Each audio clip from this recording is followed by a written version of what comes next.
How is MRD testing done, and how accurate are the results?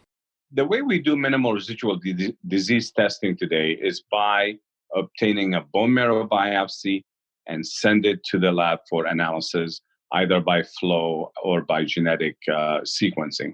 The issue now with doing a bone marrow biopsy is that it's MRD negative in the site you obtain the bone marrow. So the question is that does that really tell the whole story about the patients? And I think some of the guidelines indicate that you probably need to combine the testing of the bone marrow with imaging study, for example, MRI of the whole body or a PET scan to make sure that there are no pockets of disease left behind. So you get a true assessment of residual disease in this patient. MRD can be measured in several ways with different sensitivities. We used to only measure it by flow cytometry, and that was a little bit difficult because different labs would do it differently. Now we have certain labs that are doing it very well and can detect as little as 1 in a million cells. Not all labs can do that, but the advantage is you can look at that at any bone marrow sample. What at our institution we're doing more is next generation sequencing. This uses the actual DNA clone that is specific to a patient's myeloma and identifies it in a diagnostic sample, and then uses that later as a comparison to see if any clones are still residual, for example, after a patient has undergone transplant. So this is really important for us because it's a way to get a very exact reading. Unfortunately, there are a certain percentage of patients where that indexed bone marrow sample is not available, and then we're not able to look at MRD by that way, but it also has a sensitivity of at least 1 in a million cells. So when we can get that tested, that test taken out or done, then we try to do that. If we can't do it, we do flow cytometry. No matter what, we try to have an informed discussion with our patients about what it means. How is MRD status analyzed? And there are two ways to analyze for minimal residual disease. One is based on the flow cytometry, where we're looking at the surface of myeloma cells, and they have a unique phenotype and unique characteristic that makes them myeloma cells. With the flow cytometry, we are able to identify 1 in 100,000 cells. So the sensitivity of this assay is much better than just looking under the microscope to see how many myeloma cells left behind. This can be done anytime in the course of the disease once you have a blood indicating that you're in remission. They require a lab that is certified to do the analysis and have the right software to do the analysis.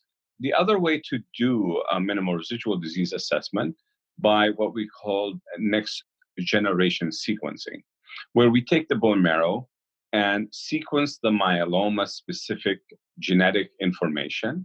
And this assay is very sensitive and basically can detect 1 in a million cells and does require knowing what your myeloma was. So, for example, we need to go back to your diagnostic material and find out the genetic makeup of your myeloma cells, and then use this information to detect minimal residual disease. Both assays are available now, and many commercial outfits are offering these assays. Currently, there are two main methods that are used to determine minimal residual disease status. Both of them are using bone marrow as the sample. So these are bone marrow aspirates from regular bone marrow biopsy tests. One of the tests or assays that's being used is the flow cytometry assay. That is using a range of different antibodies. It has been found in research studies that the combination of antibodies should include 10 specified such antibodies. And the sample should be processed in certain particular ways. So there are guidelines for how to do that. It should be said that across different laboratories, things are not always done by these guidelines. The antibody numbers can vary, and also the way the samples are processed can vary. So for these reasons, just because it's done with flow cytometry, the answers may not be the same from hospital to hospital or from lab to lab.